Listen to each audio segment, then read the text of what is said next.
사상교회 식구님들, 지금부터 광고가 시작됩니다. 집중해서 들어주세요. 교회 소식입니다. 예배에 참석하신 분들과 인터넷으로 예배에 참여하신 분들을 환영합니다. 예배의 안내입니다. 오늘 오후 예배는 남소망의 남일전도의 헌신 예배로 드립니다. 위에서 기도해 주시기 바랍니다. 모임 안내입니다. 각 기관 원래회가 오늘 오전 2부 예배 후에 있습니다. 회원들은 모두 참석하시기 바랍니다. 공동의회 안내입니다. 오늘 오후 예배 후 은혜홀에서 있으며 안건은 장로 3인, 장립집사 5인, 권사 10인 피택입니다. 교회 정치 제35조에 의해 선거운동을 금지해 주시고 피택 공고 및 후보자 게시는 교회 게시판을 참고하시기 바랍니다. 은혜로운 공동의회 되도록 기도해 주시기 바랍니다. 사순절 안내입니다. 기간은 3월 5일부터 4월 19일까지이며 오늘은 사순절 첫째 주일입니다. 사순절 기간 동안 예수님의 십자가 고난과 죽음을 묵상하며 경건한 신앙생활에 힘쓰시고 부활 소망으로 살아가시기 바랍니다. 학습 세례 일정 안내입니다. 주보를 참조하시고 해당되시는 분들은 미리 준비하시기 바랍니다. 2025년 여름 인도네시아 단기 선교단 모집 안내입니다.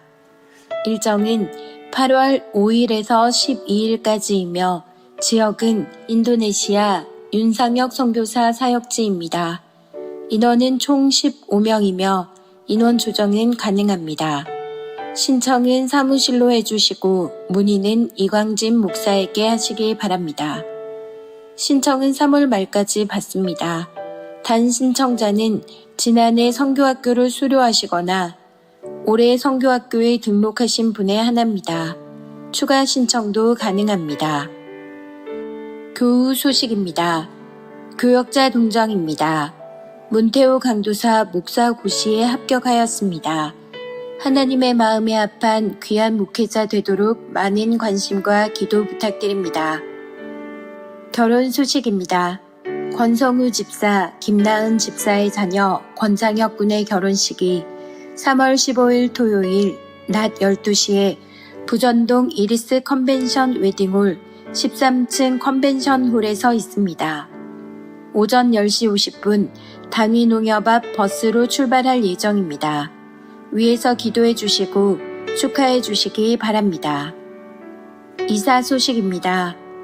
14-2구역 김성진 비집사, 전 산여울 집사 모라동으로 이사하였습니다. 교계 소식입니다.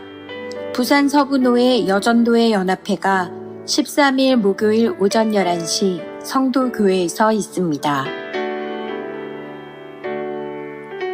사상교회 식구님들 예배에 집중할 수 있도록 지금 각자의 휴대폰을 점검하셔서 전원을 꺼주시거나 진동으로 설정해 주시기 바랍니다. 이 시간 경건한 마음과 몸가짐으로 하나님께서 기뻐 받으시는 예배 되도록 최선을 다하시고 하나님께 드리는 예배와 선포되는 말씀을 통해 큰 은혜 받으시기 바랍니다.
이제 영상 끝나고 나면 박수 한번 쳐주셔야 될 거 아니에요? 네, 별 어려움 없이 지금까지 이렇게 이제 기초가 거의 이제 돼가는 것 같아. 기초가 이제 조금 다음 주까지 되면 그 다음부터는 이렇게 한층 이렇게 올라가게 됩니다. 많이 또 이렇게 헌신해 주시는 건축위원들과 또 우리 모든 교회 식구님들께 감사를 드립니다. 자, 우리 함께 좀 인사해야 되겠죠? 여러 보시면서 수고하셨습니다. 네. 자, 주님의 이름으로 어떻게 할까요? 축복합니다. 네. 그리고요, 앞, 뒤로, 좌우로 다 사랑합니다. 네.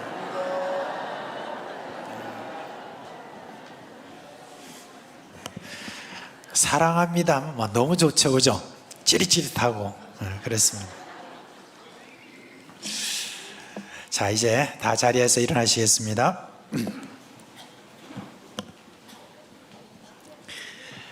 우리 사랑하는 사상교회 식구 여러분, 오늘 우리가 주님이 허락해 주신 은혜 가운데 이렇게 저에게 여건을 허락해 주셔서 오늘 이 예배 자리에 함께하게 되었습니다. 우리가 예배 자리에 나아갈 때 하나님의 약속의 말씀 기억합시다. 히브리서 11장 6절 말씀에 믿음이 없이는 하나님을 기쁘시게 하지 못하나니 하나님께 나아가는 자는 반드시 그가 계신 것과 또한 그가 자기를 찾는 자들에게 상 주시는 이심을 믿어야 할지니라 라고 했습니다. 이제 이 믿음 가지고 마음과 뜻과 정성을 다해서 살아계신 하나님께 영과 진리로 예배하겠습니다. 내 주님 서신 발 앞에 내 주님 서신 발 앞에 내 주님 서신 발 앞에 나 엎드려 경배합니다.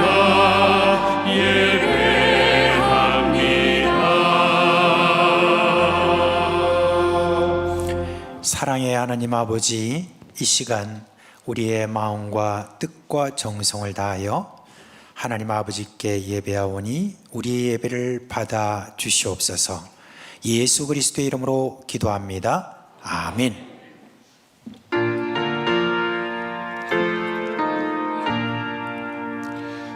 구세주를 아는 이들 찬송하고 찬송하세. 마음과 뜻과 힘다하여 경배드리세. 주를 알지 못하리는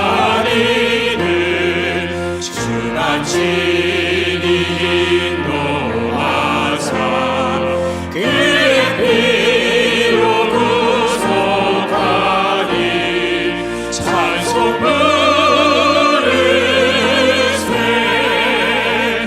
약한 사람 도움받아 시험 중에 찾게 되니 모든 죄를 이길 힘은 믿음뿐이라. 진리 되신 우리 주는 영원토록 변함없네. 성도들아 주를 믿어 그리 섬기세.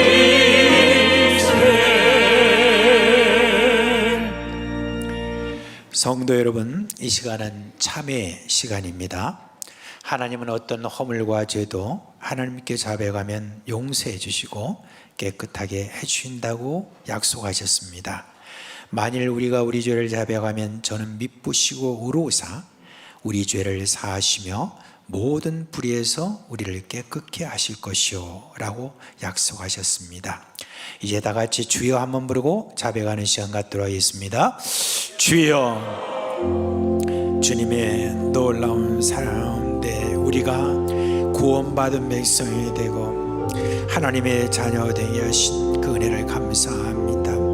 시시때때로 그 은혜 잊어버리고 저희들이 허물과 죄로 말미암아 주님 앞에 죄송스러울 때가 한두 번이 아닙니다. 또 다시 한번 저희들을 바라보며 주 예수 그리스도의 피 의지하여 이 시간 나아가는 우리의 자백을 받아주시고 깨끗하게 하여 주옵시고 주여 주님 앞에 신실한 그런 귀한 일꾼으로 주여 세워 주시옵소서.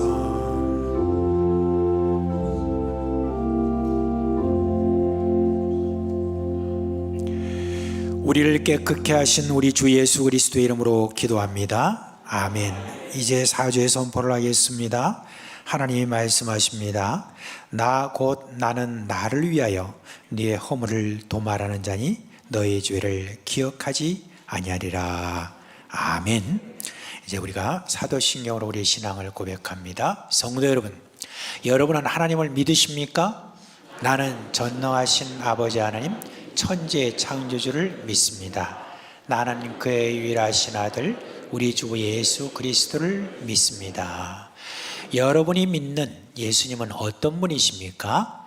그는 성령으로 잉태되어 동정녀 마리아에서 나시고 본디오 빌라도에게 고난을 받아 십자가에 못 박혀 죽으시고 장사된 지 사흘 만에 죽은 자 가운데서 다시 살아나셨으며 하늘에 오르시어 전능하신 아버지 하나님 우편에 앉아 계시다가 거기로부터 살아있는 자와 죽은 자를 심판하러 오십니다.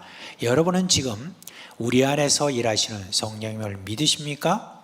나는 성령을 믿으며 거룩한 공교회와 성도의 교제와 죄를 용서받는 것과 몸의 부활과 영생을 믿습니다. 아멘.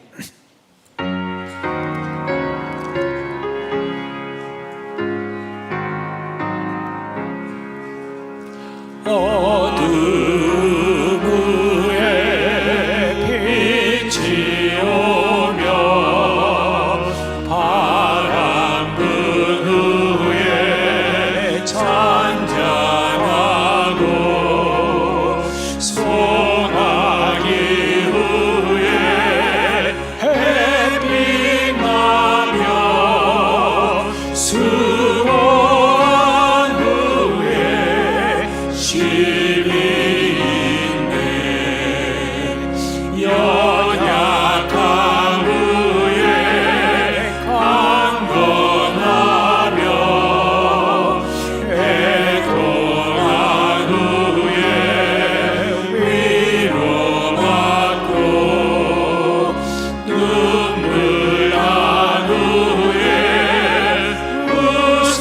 웃음이고 씨 뿌린 후에 추수하네. 괴로운 후에 평안 있고 슬퍼한 후에 기쁨 있고 멀어진 후에 가까우며 고독한 후에 친구 있네. 고생한 후에 기쁨 있고 십자가 후에 영광 있고 죽음 온 후에 영생하니 이러한 도가 진리로다.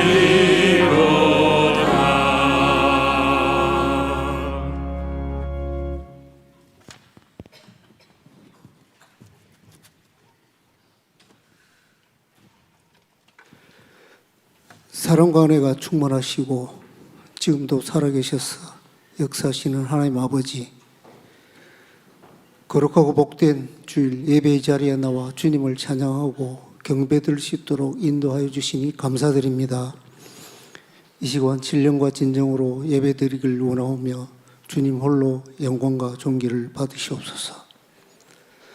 어느덧 길고 길었던 겨울이 지나 계절의 변화를 느낄 만큼 포근해진 날씨를 지금까지도 주께서 눈동자와 같이 지키시고 함께 하심으로 여기까지 인도하신 은혜에 감사드립니다. 앞선 시간 참여와 사제의 선포를 통해 주님의 말씀대로 바르게 살고자 했지만 우리 마음속에 있는 죄된 생각과 행동으로 지은 모든 죄를 회개하오니 저희들을 주님의 사랑으로 용서해 주시고 마음이 늘 청결하게 살 수 있도록 은혜를 내려 주시옵소서. 사랑의 아버지 하나님, 이 나라 이 땅을 긍휼히 여기사 정쟁과 국론이 분열되지 않도록 위정자들이 하나님 앞에 바로 설 수 있게 하시고 하나님을 경외함으로 진정 국민을 위한 지도자가 될 수 있도록 인도하여 주옵소서. 하루빨리 이 나라 이 땅이 안정되도록 도와주시옵소서. 116년 전에 사상 땅에 복음의 문이 열리도록 허락하셨사오니 앞으로 이 100년 대계를 위한 비전관 건축이 계획된 공정 속에 차질 없이 건축되게 하시고 무엇보다 기초가 튼튼하도록 지키시고 보호하여 주옵소서.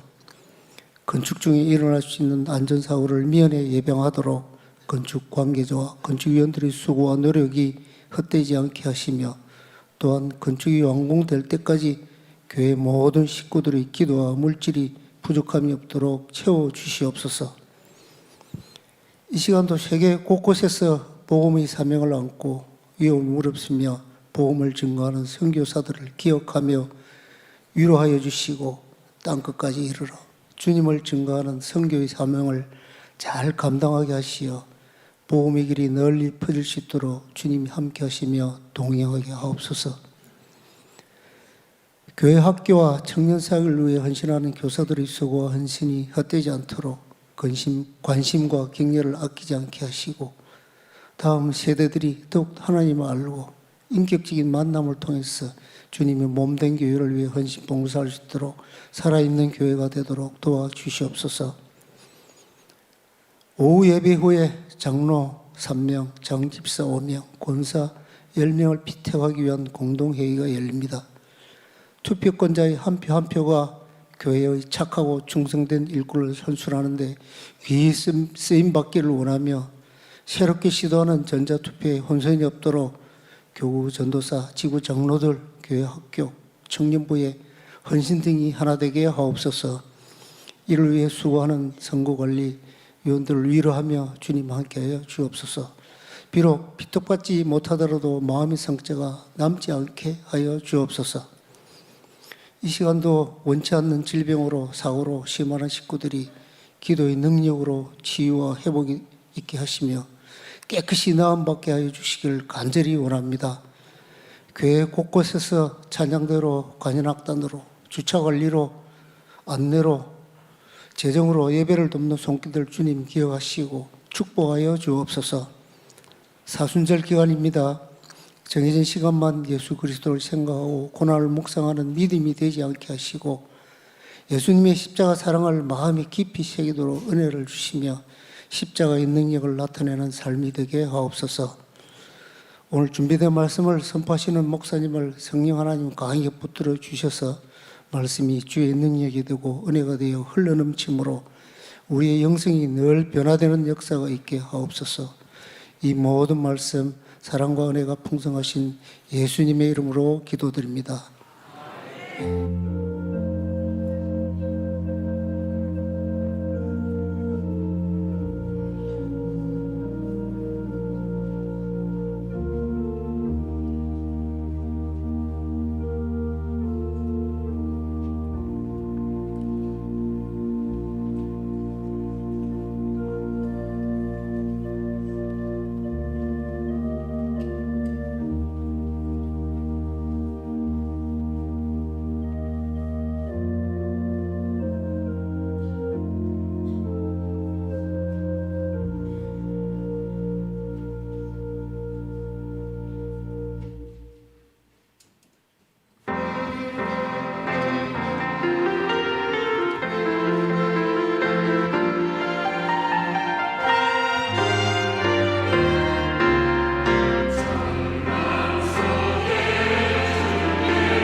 드리는 금 하나님께 봉헌하겠습니다. 함께 기도하겠습니다. 하나님 아버지, 지난 한 주간도 우리를 지키시고 성령으로 인도해 주셔서 감사를 드립니다. 오늘 이렇게 저희들이 예배하는 장소에 나와서 함께 예배할 수 있는 이 여건을 허락해 주심도 감사드립니다. 이제 우리의 정성을 모아 헌금을 드려오니 이 헌금 받아 주옵시고 축복해 주시고, 그리고 이 헌금이 가는 곳곳마다 주님의 영광이 드러나도록 역사하여 주시옵소서. 이 헌금이 쓰여지는 곳에 복음의 진전이 있게 하여 주시고, 여러 가지 이유로 고생하는 이들에게 전달될 때 치유와 회복이 함께 있게 하여 주시옵소서. 사랑하는 우리 사상교회 식구들에게 하늘의 신령한 복과 땅의 기름진 복을 주셔서 죽어도 또 줄 수 있는 복된 인생 되게 하여 주시옵소서. 이 참 음란한 세대에서 거룩한 백성으로 살아갈 수 있는 담대한 믿음을 주시고 마귀를 멸하는 하나님의 군사 되게 하여 주시옵소서. 예수 그리스도의 이름으로 축복하며 기도합니다. 아멘.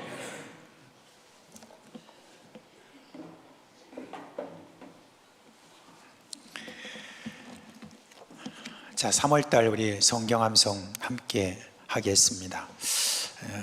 보여드리겠습니다. 오늘 이번 주까지 보여드리겠습니다. 같이 하겠습니다. 시작. 마태복음 16장 24절 말씀. 이에 예수께서 제자들에게 이르시되 누구든지 나를 따르려는 자기를 부인하고 자기 십자가를 지고 나를 따를 것이니라. 마태복음 16장 24절 말씀. 아멘. 감사합니다. 오늘 설교할 본문의 말씀은 사도행전 6장 1절로 7절에 있는 말씀입니다.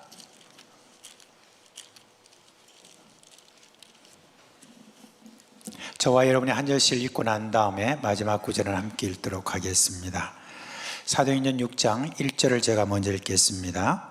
그때 제자가 더 많아졌는데 헬라파 유대인들이 자기의 과부들이 매일의 구제에 빠짐으로 히브리파 사람을 원망하니,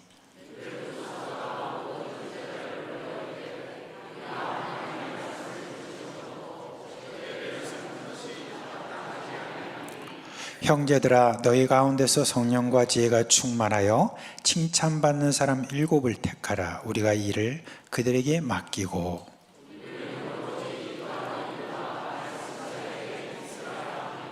온 무리가 이 말을 기뻐하여 믿음과 성령이 충만한 사람 스데반과 또 빌립과 브로고로와 니가노로와 디몬과 바메나와 유기대교에 입교했던 안디옥 사람 니골라를 택하여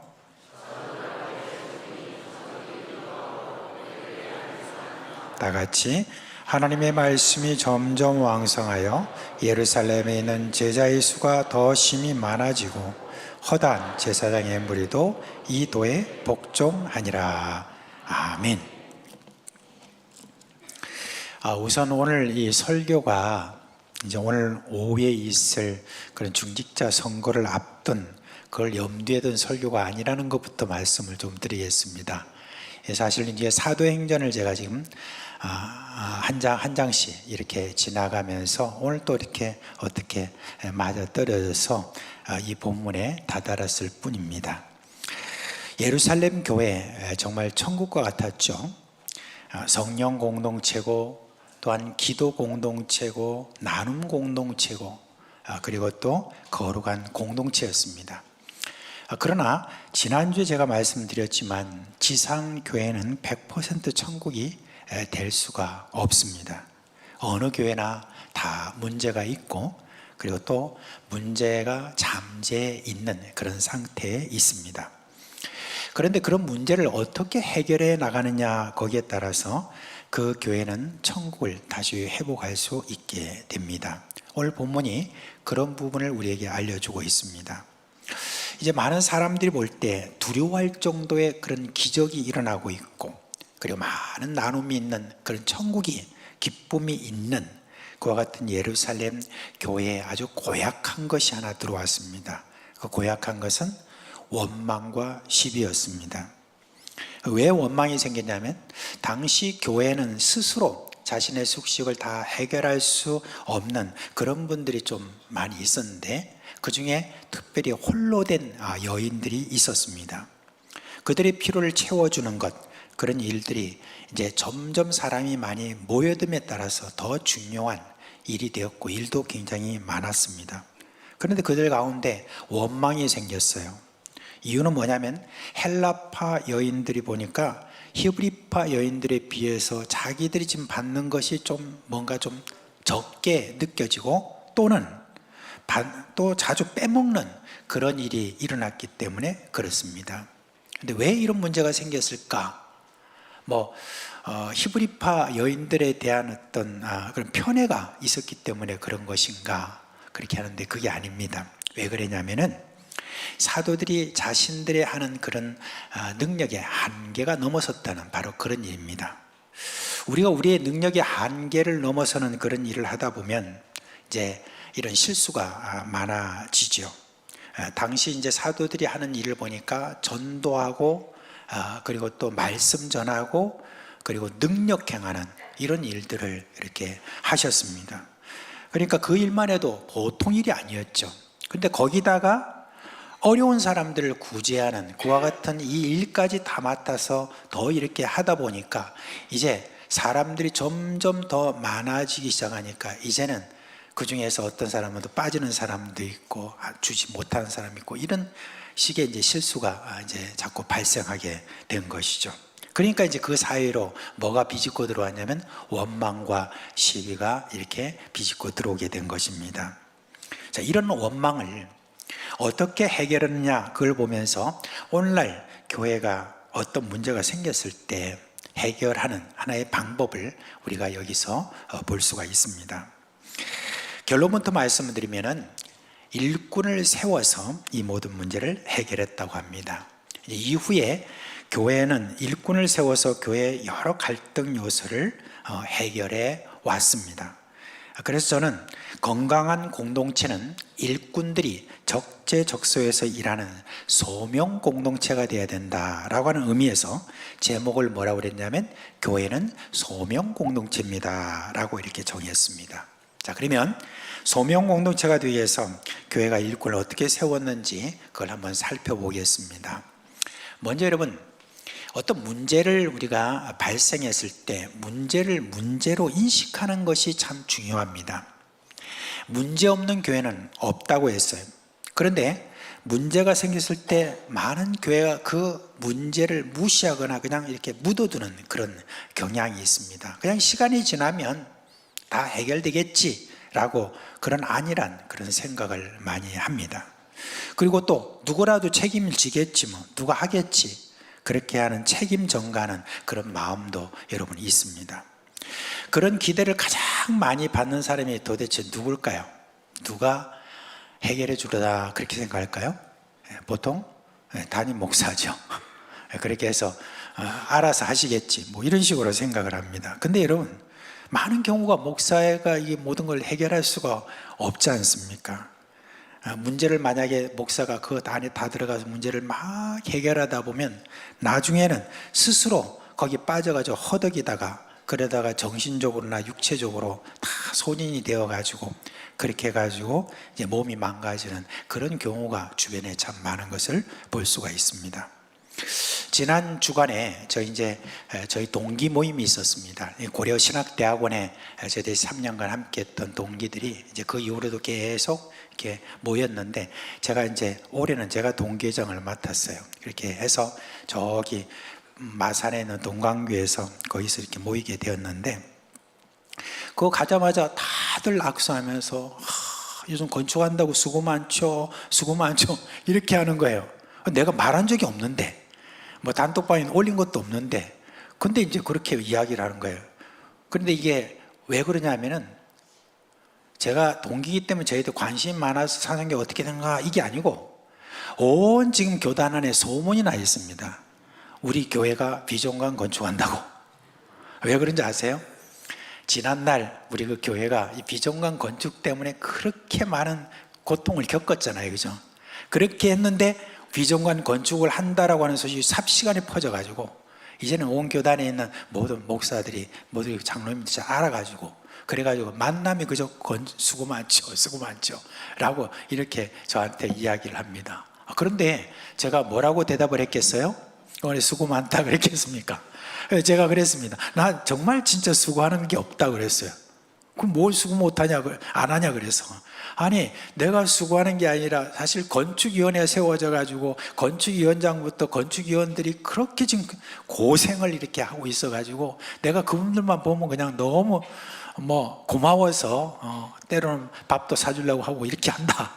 그것만 내가 하는 거예요. 내가 하는 게 별로 없다 라고 이렇게 얘기했습니다. 아니, 그 건축하는데, 그 큰 건축을 하는데 어떻게 그럴 수 있느냐 그렇게 해요. 아니, 나는 그저 이제 사인할 거 그거 가져오면 내가 자세히 안 보고 그냥 사인해 버린다. 왜 그렇게 했어요? 건축 현장을 잘 믿기 때문에. 건축 현장 저기 뒤에 계시는데 불만 없죠? 근데 그렇게 해서 이렇게 넘기고 그럴 뿐인데 뭐 그렇게 바쁘다고 생각하느냐니까 많은 경우가 그렇습니다. 많은 교회가 어떤 교회 건축을 하고 이런 또 우리 동기 중에 건축 경험이 많은 분들이 계세요.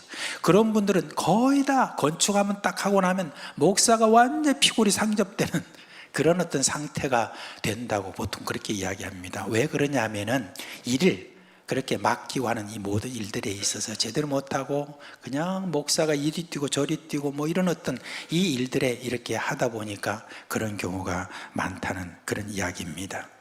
물론 이제 문제가 좀 생기면 목사가 해야 될 그런 일이 또 있어요. 이제 그런 일들이 뭐냐면 문제가 좀 생기면 그 문제에 대해서 빨리 그 부분을 문제라고 인식해야 되는 게 있습니다. 어떤 문제가 딱 생겼는데 아이고 건축위원장하고 다 알아서 하겠지 이게 아니라 제가 해야 될 일이 또 있으면 또 제가 느끼는 게 있으면 또 할 때가 있습니다. 하나 말씀드린다면은 초창기에 이제 교회가 설계가 이렇게 있을 때 그때 설계하는 이걸 보니까 좀 너무 이제 조금 뭐가 조금 이상하고 답답하고 이렇게 할 때 그때 이제 제가 좀 결단을 내려야 될 때가 있었습니다. 그러면 이제 그때 제가 이제 목소리를 내서 설계하는 데 있어서 자세히 말씀을 드릴 수 없지만은 그런 어떤 결단을 내려서 그렇게 해야 될 그런 때는 있습니다만은 주로 이런 모든 일들을 다 맡아서 하는 분들은 건축위원회가 그렇게 지금 수고를 많이 하고 계시는 것입니다. 자, 그러면 구제에 빠진 그 사람들의 그 원망을 잠재울 그런 방법, 그게 뭘까?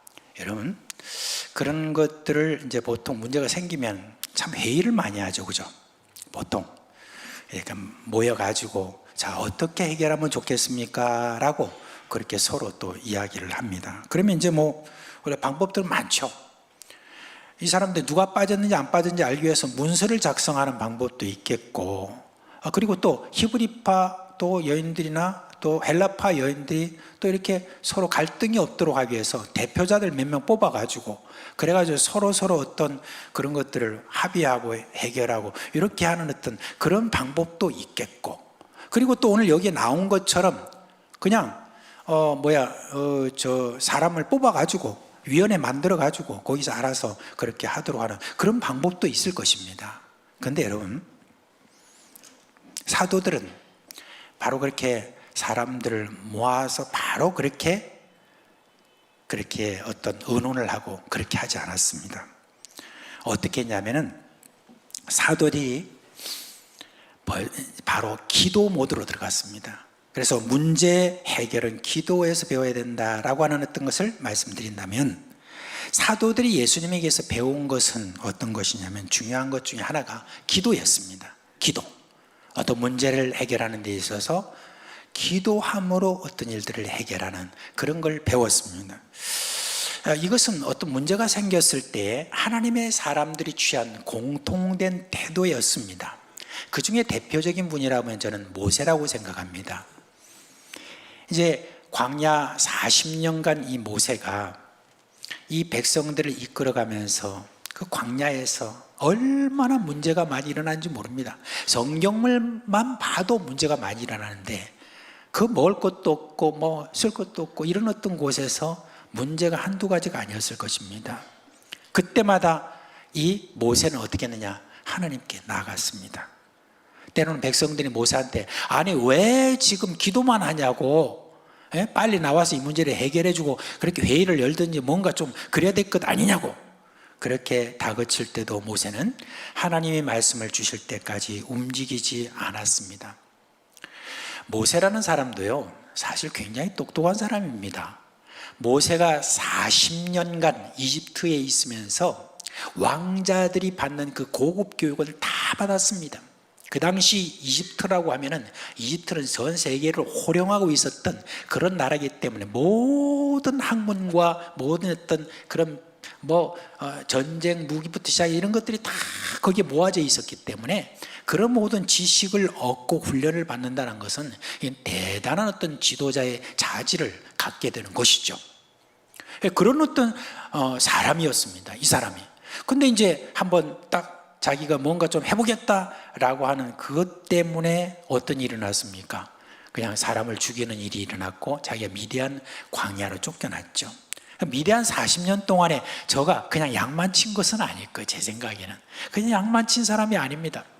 미디안 광야에 있으면서도 자기도 뭔가 좀 해볼 어떤 요량으로 이런저런 어떤 생각도 많이 했을 것이고 40년 동안에 또 많은 일들이 일어났었을 거예요. 그런 가운데 자기에게도 경험이 쌓이고 했던 사람입니다. 많은 지식과 많은 그런 어떤 경험, 이게 80년 동안에 준비됐던 그런 사람이라고 우리가 생각할 수 있지 않겠습니까? 그런 사람인데, 그러나 이 모세는 결코 그것 가지고 저가 이 백성들을 이끌지 않았고 이끌 수도 없었던 것입니다.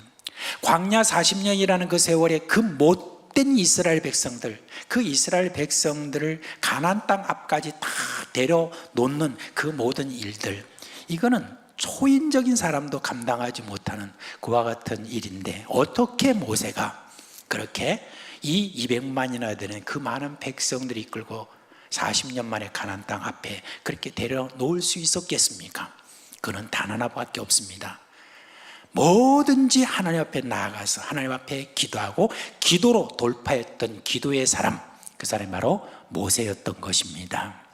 그러니까 사도들도 역시 마찬가지입니다. 예수님으로부터 배웠던 것이 기도로 돌파한다라고 하는 것을 너무나 잘 알고 있었기 때문에 이 문제도 역시 하나님 앞에 가지고 나가서 우리 하나님께 이 일들에 대해서 묻고 그리고 이제 그 답을 받았죠.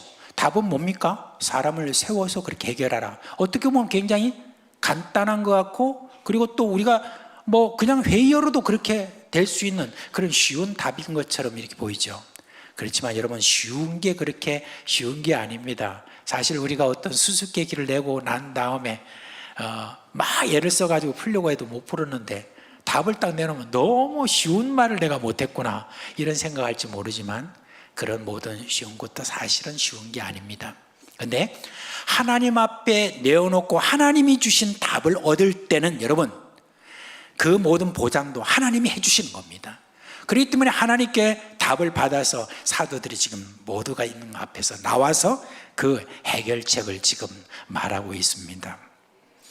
이제 사도들이 모든 제자를 다 불렀어요. 그리고 뭐라고 했냐면 우리가 하나님의 말씀을 제쳐놓고 접대를 입삼는 것이 마땅하지 아니하니 그랬죠. 이런 것들이 마땅하지 않다라고 하는 것 기도를 통해서 자기들이 알게 된 것입니다. 그동안 자신들이 구제하는 일을 맡아가지고 하는데 너무 이런 어떤 일들 하는 데서 힘들었다는 그런 이야기를 하는데 그 다음에 그 앞에 있는 말씀 있죠. 뭐라고 했냐면 우리가 하나님의 말씀을 제쳐놓고 하는 말 있잖아요. 이걸 제가 보면서 조금 이전에 생각하지 못했던 것들을 생각하게 됐어요. 저는요, 이 사도들은 성령 충만한 분들이었잖아요. 성령 충만한 사람들이면은 그냥 하나님과 직통하기 때문에 그냥 거기서 막 그냥 입만 열면은 하나님 말씀 막 쏟아져 나오는 그와 같은 것이라고 그렇게 생각을 했어요. 근데 그게 아니었던 거예요. 사도들도 역시 성령 충만하지만 하나님 말씀을 붙들고 구약에 있는 그 내용과 또 예수 그리스도와 연결하고 이런 모든 것들의 말씀을 전하기 위해서 밤새 씨름하고 그것 가지고 연구하고 하는 이런 어떤 시간들이 이 사도들, 성령 충만한 사도들에게도 있었다는 것, 이걸 갖다가 여기서 우리가 엿볼 수가 있습니다. 그리고 이제 이 문제를 하나님 앞에 내어놓고 다 이렇게 물어보니까 하나님께서 너희가 이것을 맡아서 하는 것이 마땅하지 않다라고 하는 그런 답을 얻게 되었던 것입니다. 그냥 너무 지쳐서 너무 일이 많아서 그런 어떤 것보다도 너희들이 지금 좀 오버하고 있다라고 하는 것을 가르쳐 준 것입니다. 하나님께 나아가면요, 우리 자신들을 제일 잘 발견할 수 있어요. 하나님께 나아가기 전에는 그냥 내 자신에 대해서 내가 잘 몰라요. 근데 하나님께 이렇게 나아갈 때 우리는 내 자신에 대해서 하나님께서 잘 그런 걸 알려주십니다. 우리가 우리 자신을 어떻게 잘 알 수 있겠느냐 할 때 여러분 하나님 앞에 나갈 때 가장 잘 압니다. 그래서 이전에 있던 많은 그런 선지자들이 그런 이야기를 했지 않습니까? 하나님 아버지, 제 속에 뭐가 있는지 저를 좀 알려주세요 라고 그렇게 하였습니다. 그것처럼 이렇게 기도하는 가운데서 하나님께서 우리에게 말씀을 주실 때 우리 자신을 잘 발견할 수 있도록 그렇게 해주시니까 여러분 어떤 문제를 해결하는 데 있어서 나를 알고 또 다른 것을 알게 된데 여기는 뭐예요? 다 잘 알게 된다는 그런 뜻이 아니겠습니까? 그리고 난 다음에 하나님이 그걸 해결하는 방법을 알려주셨다고 그랬죠. 뭐라고 그랬습니까? 사도행전 6장 3절 4절 말씀에 이렇게 말하고 있죠. 같이 한번 읽어봅시다. 시작.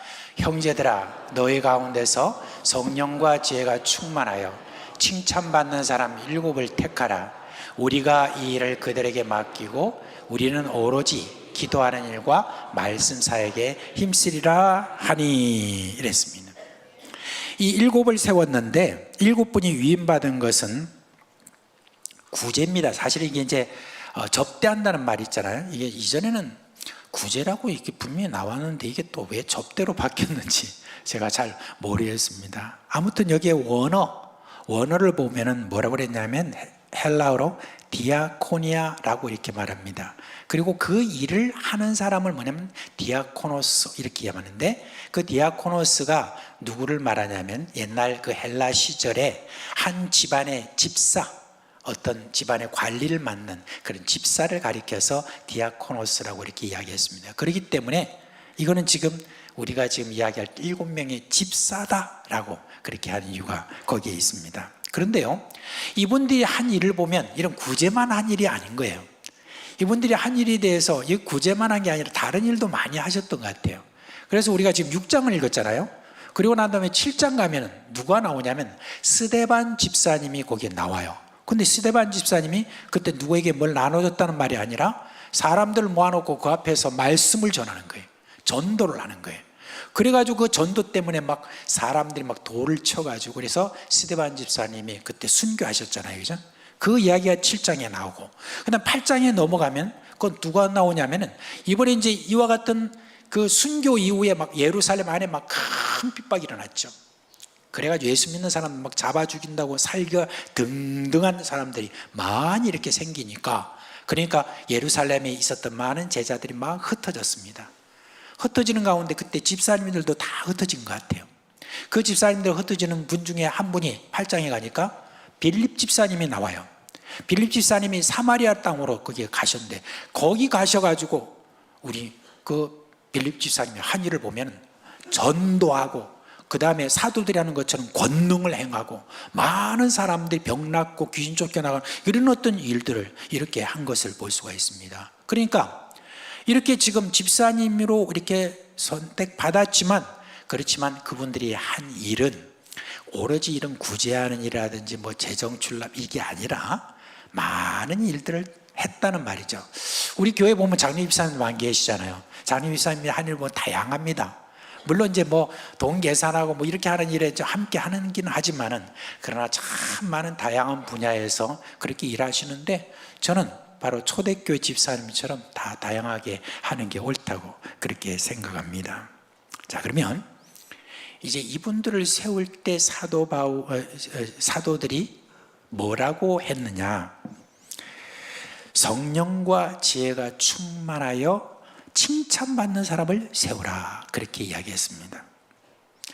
이제 교회에 여러 가지 어떤 일을 해결하는 데 있어서 그런 직분자를 세우는 데 있어서 여기도 우리가 참 중요한 그런 힌트를 우리가 여기서 얻게 됩니다. 성령과 지혜로 충만한 사람이어야 된다라고 하는 그런 말입니다. 그러면 오늘날 이제 사람들에게 물어봅니다. 누가 성령 충만한 사람이에요? 이렇게 물어봅니다. 막상 또 이제 뭔가 아련한 것 같은데 물어보면 잘 모르는, 확실한 정의를 모르는 그런 가운데 있습니다. 그럼 지금 한번 물어볼까요? 여러분, 누가 성령 충만한 사람이죠? 이전에 어떤 분에게 누가 성령 충만한 사람입니까? 물어보니까 저 사람이요. 이렇게 이야기하는 경우가 있는데, 누가 성령 충만한 사람입니까? 원래 성령 충만하다는 말은 성령의 지배를 받는다는 말이고, 성령의 그 지배를 받는다는 건 온전히 성령에 따라서 행하는 사람이죠. 그런데 그 사람에 대해서 갈라디아서 5장에 가보면 성령을 따라 행하는 그 성령 충만한 사람에 있어서 우리가 알 수 있는 방법이 있다. 그건 뭐냐? 그 열매를 보아 그 나무를 안다고 그랬잖아요. 그죠? 열매를 통해서 우리가 성령 충만한 사람이냐 아니냐 하는 것을 분별할 수 있는 것이죠. 그래서 성령의 열매가 뭐냐? 갈라디아서 5장 22, 23절에 분명히 그게 나타나 있죠. 저거 암송하는 분도 많잖아요. 우리 한번 같이 한번 해봅시다. 시작. 오직 성령의 열매는 사랑과 휴락과 화평과 오래 참음과 자비와 양성과 충성과 온유와 절제니. 아멘. 네, 그렇습니다. 이게 이제 뭐예요? 열매죠, 그죠? 그러면 여기 지금 보니까 성령과 지혜가 충만하다고 그랬습니까? 또 지혜가 충만하다는 건 또 뭐냐? 야고보서 3장 16절에 나와요. 그거 봅시다, 같이. 시작. 오직 위로부터 난 지혜는 첫째 성결하고, 그 다음에 화평하고 관용하고 양순하며 긍휼과 선한 열매가 가득하고 편벽과 거짓이 없나니. 아멘. 그러면 여러분 어떻게 생각하세요? 자, 이 성령에 충만한 것과 또 지혜 충만한 것과 비슷하죠? 그죠? 좀 비슷한 어떤 면이 많이 있지 않습니까? 그래서 뭐 이걸 딱 구분하기는 좀 곤란합니다. 제가 요한복음에 특별히 그 말씀에 보면 이렇게 물과 성령으로 거듭났다든지 불과 성령으로 하는 어떤 이 말이 있잖아요. 그때 어떤 하나의 관용어로 그 당시에는 많이 썼다고 합니다. 뭐냐면은 물과 성령으로 하는 것은 성령의 씻음을 이야기하고, 그리고 불과 성령이라는 것은 성령의 태우심을 이야기하고, 그리고 여기서 지금 말하는 어떤 성령과 지혜라고 했을 때는 성령의 지혜라는 어떤 지혜로우신 성령입니다 하는, 지혜로운 성령으로 충만하다는 그런 뜻으로 우리가 얼마든지 받을 수 있습니다. 그러니까 이와 같은 것이 갖추어진 그런 사람, 이런 사람을 7을 택해서 이제 지금 우리가 안에서 일어난 이 문제를 해결하자 해가지고, 그분들을 이렇게 택하니까 우리가 이제 여러분 발음하기가 좀 어려운 이름들 많잖아요, 그죠? 그런 7명을 다 택하여서, 그리고 난 다음에 이 모든 문제를 다 해결했다라고 그렇게 했습니다. 근데 여러분, 이제 이와 같이 이 예루살렘 교회에 이 복음이 머문 게 아니라 이후에 이제 지중해 곳곳에 복음이 전해졌잖아요. 특별히 그 중심에는 사도 바울이라는 사람이 복음을 막 전해요. 그 복음을 막 전할 때 각 교회마다 일꾼들을 세웠어요. 제일 먼저 여러분 일꾼들을 세운 사람이 누구냐면 거기에 있는 관습을 따라서 보통 장로를 세웠습니다. 이게 그 교회에 있던 어른이나 이런 사람들을 그냥 세워서 그렇게 하다가 점점 직분들이 많아졌어요. 그래서 에베소서의 4장 11절 말씀에 가보면은, 거기에 보면은 1세기에 벌써 어떤 직분들이 생겼냐면 이런 직분들이 생겼습니다. 이렇습니다. 어떤 사람은 사도로, 어떤 사람은 선지자로, 이제 보통 선지자면 예언자라고 말합니다. 어떤 사람은 복음 전하는 자로, 어떤 사람은 목사와 교사로, 이렇게 해서 점점 이렇게 교회의 여러 필요를 따라서 문제가 일어나는 것을, 문제를 해결해 줄 수 있는 그와 같은 직분들이 계속해서 세워져서 지금 우리나라 이 땅까지 왔고, 이 땅에서 지금 우리나라는 또 더 필요가 있으니까 어떤 직분을 새로 세운지 아세요? 다른 나라에서 전혀 없는 직분이 있어요. 혹시 뭔지 아세요? 권사입니다. 예, 권사는 다른 나라에는 없어요. 근데 우리나라는 필요가 있기 때문에 권사라는 직분을 따로 이렇게 세우게 되었습니다. 그렇게 해서 직분이라고 하는 것은 교회의 여러 가지 모든 문제를 해결하는 어떤 것으로 시작했지만 이후로는 이런 모든 직분을 통하여서 교회가 우리 예수 그리스도께서 교회에 맡기신 사명인 땅끝까지 사람들을 제자로 삼는 바로 그와 같은 일을 위해서 지금은 상당히 우리가 조직이 잘 돼 있고 직분도 잘 돼 있는 것을 볼 수가 있습니다. 그런데요, 교회에서 직분을 세울 때 우리가 또 한 가지 생각해야 될 게 있어요. 어떤 분들은 이런 말을 합니다. 교회가 사람을 세울 때 그냥 성도들의 의견에만 맡겨서는 안 된다, 그런 얘기예요. 이게 무슨 말이냐면 직분을 받는 그 당사자에게도 그 직분에 대한 소원이 있어야 된다, 그걸 이야기합니다. 그걸 말하는 대표적인 분이 로이드 존스 목사님이라고 참 훌륭한 목사님이거든요. 영국의 목사님인데 그분이 목사와 설교라고 하는 그 책을 통해서 이렇게 말씀하신 게 나와요. 물론 이분이 소명에 대한 어떤 이야기를 할 때 목사에 대한 이야기를 했지만 목사에게만 해당되는 게 아니잖아요. 직분이 모든 직분들은 다 해당이 된다고 볼 수가 있습니다. 근데 이제 이분이 이야기하는 게 이거예요. 소명에는 두 가지가 있다는 거예요. 두 가지가 있는데 내적 소명이 있고 외적 소명, 이 두 가지가 있다는 거예요. 근데 내적 소명이라고 하는 것은 뭘 말하느냐? 바로 내가 그 직분자가 되고 싶다라고 하는 소원, 그것이 내적 소명이라는 거예요. 나는 그 일에 대해서 참 사모한다, 나는 이런 어떤 직분을 갖고 싶다라고 하는 바로 그런 어떤 마음이라는 거예요. 근데 여러분, 우리나라는 어떻죠? 우리나라는 누가 만약에 나는 장로가 되고 싶습니다, 나는 권사가 되고 싶습니다, 나는 전입집사가 되고 싶습니다 라고 그렇게 말하면 여러분이 어떻게 말합니까? 보통 쓸데없는 소리 하지 마라, 또는 어떻게 말합니까? 자격이 돼야지, 뭐 이런 말을 한다든지, 아니면 뭐라고 합니까? 뭐 기도해 봅시다, 이런 정도로 해서 무시하는 경우도 있고, 오히려 그런 사람을 나쁘게 보는, 온전하지 못한 것으로 이렇게 보게 되는 경우가 있는데, 목사님은 그런 이야기를 하는 거예요. 이 로이드 존스 목사님은 그런 소원이 있어야 그래야 그 직분을 잘하더라, 그런 소원이 없는 사람 또 세워놔도 아무 그런 어떤 일도 못하더라, 그런 이야기를 하는데 사실 그런 것 같아요. 소원이 있는 어떤 사람 세워놓으면 알아서 한다, 천만의 말씀. 소원이 있는 사람, 그런 사람들이 이런 걸 잘하는 그런 거라는 거예요. 그 다음에 그런 바탕이 있지만은, 소원이 있지만 또한 외적 소명이 중요하다는 거예요. 외적 소명은 뭡니까? 오늘 여기 말씀 나온 것처럼 성령과 지혜가 충만한 사람이다 라고 하는 바로 그런 이야기입니다. 이거는 교회 공동체로부터 그 일을 하기에 적합하다는 평가를 받아야 된다라고 하는 그 이야기입니다. 우리가 선거를 통해서 평가를 받을 수도 있지만 그분을 아는 분들, 특히 오랜 시간 알고 지내는 분들의 평가가 굉장히 중요합니다.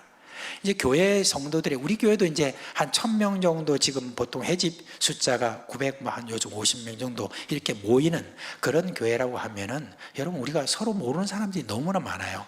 특별히 요즘 시대는 주일날 오전 1부, 2부 나왔다가 오후에 나오는 분들 막 다 줄어들죠. 수요일 더 줄어들고, 뭐 기도에 더 줄어들고, 다 그렇게 하잖아요. 그리고 우리가 지금 오늘 예배 끝나고 나면은 각 이제 부서 또 모임을 하고 이렇게 할 때도 그 모이는 분들은 그렇게 많지 않잖아요, 그죠?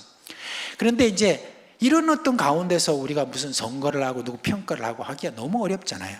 근데 이제 거기서 평가할 수 있는 그런 어떤 하나의 소그룹, 우리 같으면 전도회, 남전도회, 여전도회 같은 그와 같은 이 소그룹에 이게 참 중요합니다. 그래서 어떤 교회는 그렇게 한대요. 정직자를 이렇게 또 선출을 할 때 그가 속해 있는 그 소그룹에 있는 분들에게 먼저 묻는다는 거예요. 이 사람이 이거에 적합하느냐를 갖다가 설문을 먼저 받아가지고 그걸 가장 중요하게 여겨서 후보자를 그렇게 추천한다라고 하는 그런 것도 있습니다.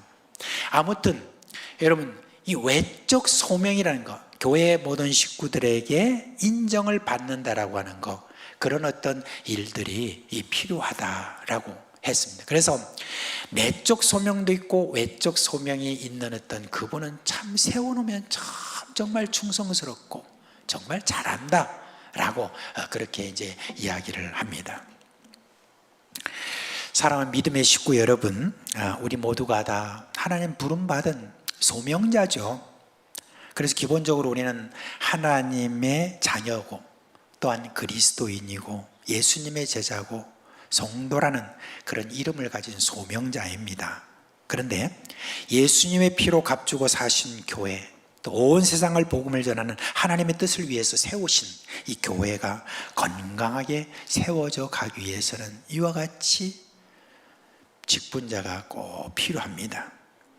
근데 이제 단순히 문제를 해결하는 차원 정도가 아니에요. 교회가 하나님으로부터 받은 소명을 수행하기 위해서 교회에 이런 직분이 필요한데, 바로 이런 직분을 통하여서 저희들이 함께 모인 그런 소명 공동체라는 것입니다. 그래서 저는 여러분께 먼저 이 직분에 대한 소원이 있기를 바랍니다. 이 직분에 대해서 어떤 분들은 내가 꼭 무슨 그런 소원을 가져야 돼요, 남이 그냥 인정해 주면 그만, 이런 식으로 생각해서는 안 됩니다. 여러분, 직분이라는 것은 굉장히 축복된 것입니다.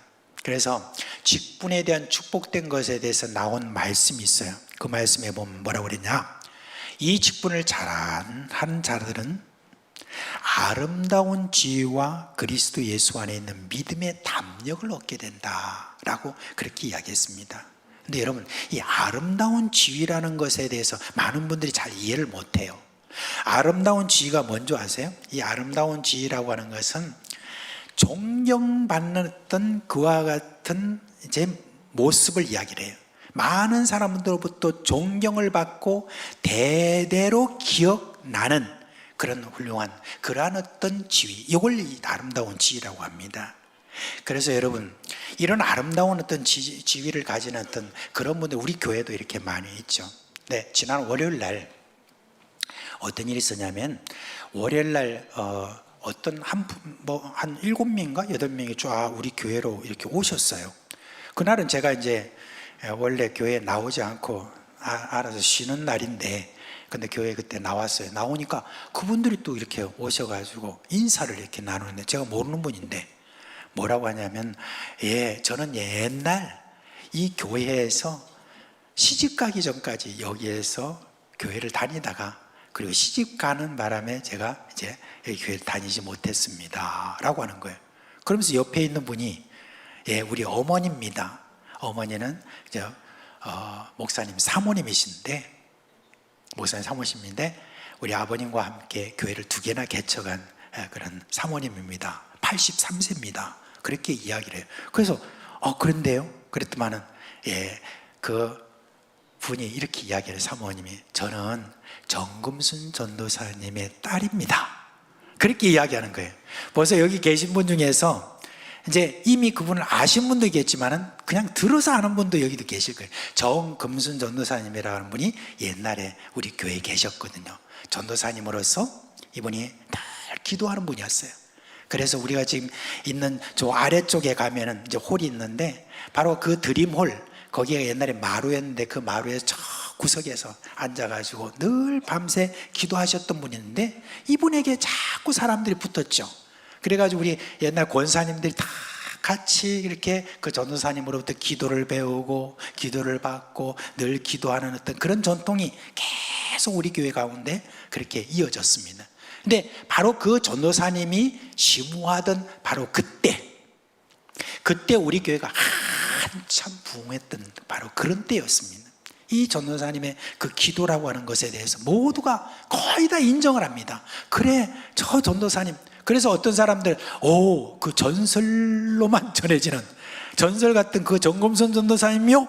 그렇게 말하는 그런 분도 있었습니다. 이분이 무슨 우리 교단적으로 알려지고 하는 게 아니라, 바로 우리 교회에서 지금도 우리 장로님들이나 권사님들이나 연세 관계없이 다 그 전도사님에 대해서 기억하고 그분의 그 아름다움에 대해서 지금도 칭송하고 기억하고, 또 누구에게 말을 전해주고, 그런 분이 있었다라고 하면서 우리의 모범이 되고 하는 그런 어떤 아름다운 지혜를 얻게 된다는 것입니다.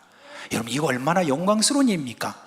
무슨 뭐 어떤 다른 것이 아니라 참 하나님 앞에 제대로 서서 그렇게 해서 충성을 다했던, 자기 어떤 그 주위에서 충성을 다했던 분들은 반드시 이름이 남습니다.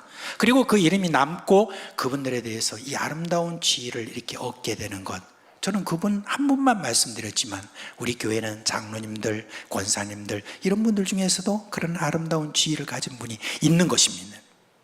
그리고 그뿐만 아니라 여기에 지금 말해보면 그리스도 예수 안에는 믿음의 담력을 얻는다고 그랬습니다. 여러분, 직분을 잘하는 어떤 그 사람들에게 주시는 축복 중에 하나가 믿음이에요. 어떤 일들을 하다 보면 기도하면서 그 일을 막 돌파를 해나갈 때 그때 믿음이 필요하잖아요. 그런 어떤 믿음의 담력을 얻는다는 거, 이거 우리 인생 평생에 있어서 너무 중요한 일이거든요. 그 믿음의 담력을 얻게 되면 그 다음부터 언간한 모든 일들은 다 그 별거 없어, 하나님께 기도하면 돼, 하나님 알아서 해주실 거야, 이런 어떤 말을 담대하게 할 수 있는 그런 사람이 된다는 거. 여러분, 이 사람이 뭐예요? 전천후 신앙이 아니에요. 전천후 신앙이. 어떤 일이 벌어져도. 그래서 사도 바울이 뭐라고 했냐면, 내가 궁핍에 처하거나 아니면 풍부에 처하거나 이런 일이 있거나 저런 일이 있거나 다 모든 것을 자족할 수 있는 것을 예수 그리스도로부터 배웠노니, 어떤 일이 일어나도 그 가운데서 믿음으로 돌파할 수 있는 그와 같은 담력을 얻는, 이게 복이잖아요. 그렇죠? 우리가 그런 어떤 삶을 사는 것, 내 평생에 주님이 나를 부르실 때까지 그렇게 사는 것이 우리 소원이잖아요. 그죠? 예수를 믿는 사람이 무슨 뭐 이것저것 흔들리고 저것도 흔들리고 이런 게 아니라 늘 딱 바로 서가지고 믿음으로 모든 것들을 선포하고 그 믿음으로 나아가고 돌파하는, 그게 여러분 우리의 소원이 되어야 되지 않겠습니까? 그죠? 지금 보세요. 물질이니 뭐 권력이니 뭐니 하루아침에 다 무너지고 뭐 흔들리고 하는데 믿음의 담력을 얻는 것은 흔들리지 않습니다. 예수 그리스도 안에 있는 이 믿음의 담력은 결코 흔들리지 않습니다. 주님이 부르실 때, 주님, 제가 이 직분 다 이렇게 행하고 복받고 이제 주님의 부름 받습니다 라고 그렇게 가는 이 인생이 복 있는 인생인 줄 믿습니다. 바로 그런 어떤 이 직분을 잘 행한 사람들에게 주는 이 축복 모두 다 받아 누리시기를 주님의 이름으로 축원드립니다. 이제 마지막 7절 말씀, 이 말씀으로 우리 결론을 짓겠습니다. 7절 말씀 한번 같이 읽겠습니다. 시작.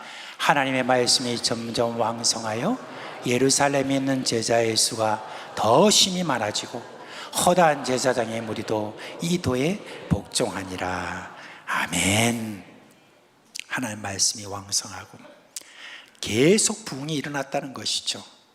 그 중에 제사장들이 무리가 이 도에 복종했다.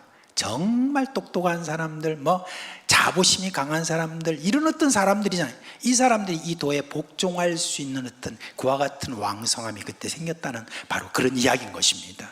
이런 일들이 이제 직분을 잘 세우고 잘 했을 때 일어나는 그와 같은 부흥이었다는 것입니다. 우리 교회 그런 교회 되기를 바랍니다. 이제 오늘 우리가 또 한 번 직분자를 또 세우는 이 일들에 있어서 이 직분을 세울 때 아까 장로님이 또 기도하신 것처럼 마음 상하고 이런 분도 있을 것입니다. 소원은 있는데 그랬을 때 이런 마음 상하지 마시고 또 언젠가 또 되겠지, 그죠? 그래서 그런 어떤 마음을 가지고 넉넉하게 오늘 또 이렇게 많이 좀 참여해 주시기를 바랍니다. 네, 우리 2부에 계신 분들 약속을 좀 받아야 되겠는데 이따 오예배 나오실 거예요? 안 나오실 거예요? 예, 중삼층에 벌써 얼굴 사색이 되신 분들이 많은 것 같은데 예, 어디 나오세요. 나오셔서 그리고 귀한 분들 잘 이렇게 선출하는데 여러분의 힘도 함께 좀 붙여주시기를 바랍니다. 우리 뭐 선거관리위원들 막 이렇게 고생시킨다 생각하지 마세요. 요즘 이번에는 전자투표를 하는데 금방 돼요. 그래서 여러분 그렇게 고생 안 시키니까 여러분들이 오셔서 투표를 그렇게 행해 주시기를 바랍니다. 주님의 그런 놀라운 사랑 가운데서 우리 교회 늘 이렇게 부흥하는 교회 되기를 주님의 이름으로 축원합니다. 이제 다 자리에서 일어나시기 바랍니다. 이런 교회 되게 하소서라는 찬송 함께 하도록 하겠습니다.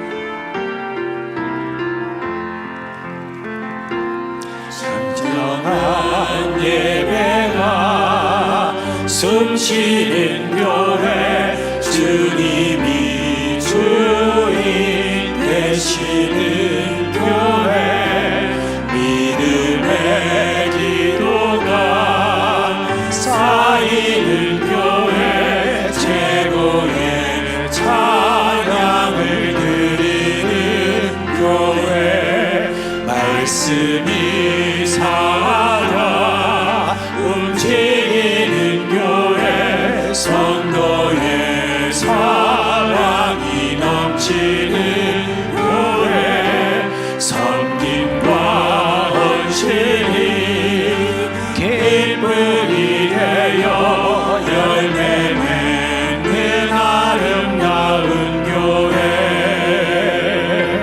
주님의 마음 닮아서 이웃을 사랑하는 교회, 주님의 영광을 위해서 빛 대신 주님 전하는 교회, 사랑의 불꽃이 활짝 피어나 날마다 사랑에 빠지는 교회, 주께서 사랑하는 우리 교회가 이런 교회 되게 하소서. 우리 주 예수 그리스도의 은혜와 하나님 아버지의 그 크신 사랑하심과 성령의 우리 가운데 계시면서 일으키시는 그 놀라운 생명의 역사가 사랑하는 우리 식구들의 머리 위에와 가정과 생업이 영원토록 함께 있을지어다. 아멘.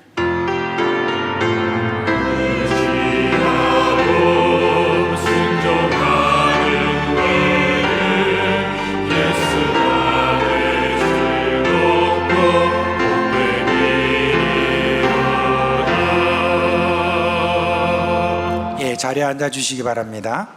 한 가지 여러분 우리가 축복할 게 있습니다. 우리 저 하태성 형제가 이제 일본 거기 컴퓨터 프로그램 회사에 취직이 되어서 이제 이번 주간에 또 이제 일본으로 가게 됩니다.